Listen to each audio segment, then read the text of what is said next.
Welcome back, fight fans. We're back to our regularly scheduled schedule, which would be, of course, we're going to be talking about last week's event, which is UFC Paris. Genuinely one of the best events I've ever seen from the UFC, or I guess any promotion, really. Then we got the Contender Series, which was last night. That's week 7 of the Contender Series. We've only got 3 left, 8, 9, and 10. And then I don't know, maybe we'll see the Ultimate Fighter in a few months. Maybe we'll see another season of the Contender Series in the new year. Who knows what they've got planned, but that is what we've got today. And then, of course, after that, we'll take a break and then we'll go over to UFC 279, Chimaev and Diaz. Oh man, what an event. What a card, especially, of course, that insane main event that I don't think anybody saw coming, but we know it's going to deliver.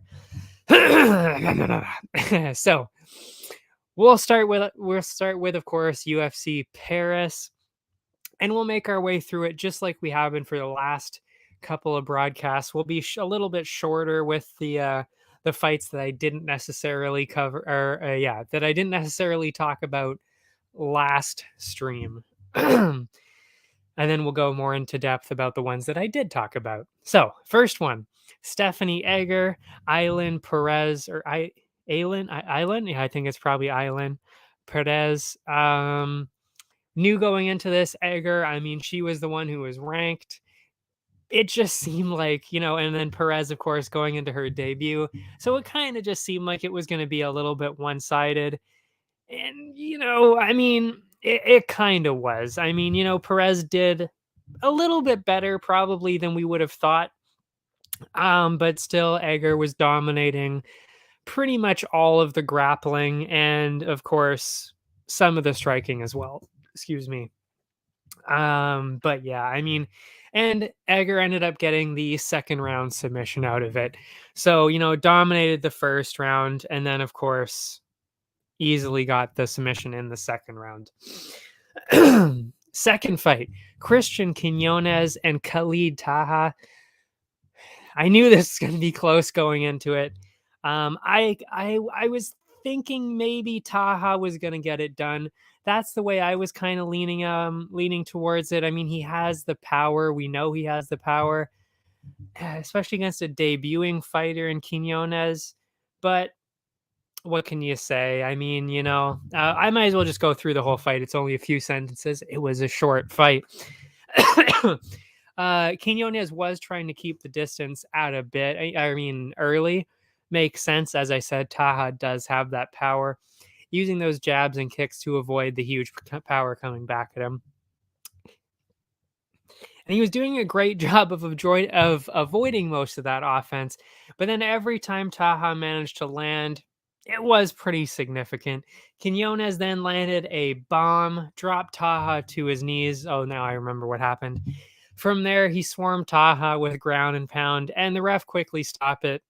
And to me, this is we've been seeing this a little bit lately. It was definitely an early stoppage. I mean, there's no way that that's not an early stoppage, and I'm a little surprised that other people didn't. I mean, I guess because neither of these guys are huge names. It was in the second prelim. A lot of people aren't watching it at that point. Also, I mean, it was on at a ridiculous time. I, of course, just watch the cards later after I wake up. So yeah, I do watch all of them. But yeah, I mean, I guess you're not going to get a whole lot of crowd response. But yeah, I mean, it was a pretty clear early stoppage. Taha, he wasn't in a good spot. Obviously, he was on his back and he did have his hands up ready to obviously defend ground and pound. But he hadn't really been hit all that much. He definitely wasn't out of it. The ref just kind of stopped it, and Taha was kind of just looking at him like, really? Like, I'm still here. I'm still defending, So, shitty early stoppage there. But I mean, again, you got to look at it from the ref's perspective as well. And it's obviously not the best position to be in. You get dropped, you're on your back, you're getting hit with ground and pound. But again, you need to let the person keep going at least for another 5-10 seconds just to see how it's going, just to see how things are going to be going. So, and that does happen a lot when you're outside of Vegas, let's say, especially when you're outside of the States. You're in Paris. MMA has only been legal for a few years. I mean, I think the ref was actually British, so it's not like he wasn't completely inexperienced or anything like that. But there is definitely a more patient approach to a lot of the more, the refs here, or at least the more experienced refs that we see in the UFC. So, I would say that was a mistake there. But again, it's not a good position to be in. So was he going to recover? Maybe. Was he going to win after? Well, we'll never know. But you want to at least see that person get the chance at least. But yeah, so that's how the second fight right there ended. The first one that I did talk about last time, which that was Benoit Saint-Denis and Gabriel Miranda. I even said this was not going to be close. This was not going to be close. I said it right away last time because we knew. I mean, Benoit Saint-Denis, yeah, he had that rough first fight, of course. I don't want to keep talking about it over and over again, but that's really a fight that a lot of people should watch because it was insane what the ref was doing in that. I mean, that's a ref that should never be a ref ever again, right there. That's giving somebody a little too much credit. That fight should have been stopped right there. So the opposite end of the spectrum for that one. But but yeah, followed it up with I think it was a first round finish in his second fight, had multiple first round wins. Gabriel Miranda making his debut, not necessarily fighting the best people either. So it just kind of seemed like it was going to be a fairly one-sided affair, and that's kind of what we saw. Of course, Benoit Saint-Denis coming out to one of the loudest cheers I've ever heard while watching the UFC, and this was the third fight of the night. This was early. This was early, folks. Stadium packed, people losing their minds, just absolutely insane crowd. Excuse me.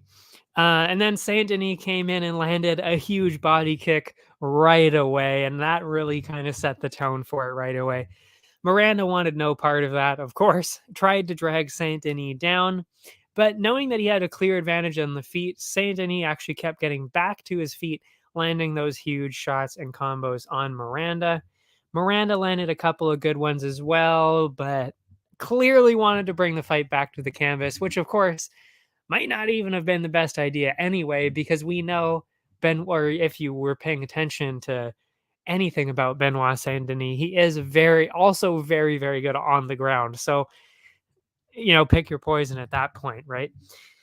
But then after getting back or brought back to his feet by the ref, Miranda was quickly dropped again and had Saint-Denis raining down these heavy shots, going for a finish. Somehow, I don't even know how, Miranda ended up getting through that first round. And then as soon as he got back in, just brutally dropped again right away for a second round TKO there. So incredible performance by Benoit Saint-Denis there for the second round TKO win. And I mean, in front of the home crowd too. And I mean, he served the country, of course, in the special forces. Just a sensational night for him. And of course, the French fighters in general. Of course, we'll get into that as we keep going. But spoiler alert, all of the French fighters did win. Which carries us into our next one here, which was Fares Ziam and Mikhail Figlak. Going into it, I was about 50-50. I wasn't really sure which way this was going to go because you had Ziam with obviously the UFC experience, and he's done pretty well actually, so I probably should have gone with him, honestly. But I ended up going with Figlak, who was actually the favorite because he looked pretty good outside the UFC. He was making his debut, but he seemed like a fairly grappling heavy kind of guy, which Ziam doesn't normally deal that well with. But I should have known, he beat, I think it was Jack Della Maddalena in a decision and somebody else that was pretty good in a decision. So maybe I should have given him slightly more credit. Well, clearly I should have, because he did end up winning. But it was a decently close fight. It wasn't like completely lopsided. We won't go into it too much, of course, because this isn't one that we talked about last time, and it wasn't the most insane fight.